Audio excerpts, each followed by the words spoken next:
எல்லா பிணியும் எந்தனை கண்டால் நில்லாதோட நீ என கருள்வாய்.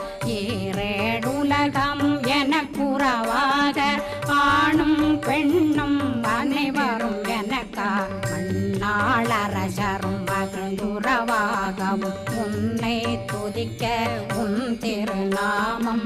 சரஹண பவனே செயலொளி பவனே திரிபுர பவனே திகழொளி பவனே பரிபுர பவனே பவமொழி பவனே ஹரி திருமருகா அமராபதியை காத்து தேவர்கள் கடுஞ்சிறை விடுத்தாய். கந்தா குகனே கதிர்வேலவனே கார்த்திகை மைந்தா கடம்பா கடம்பனை இடும்பனை அழித்த இனியவேல் முருகா தணிகாசலனே சங்கர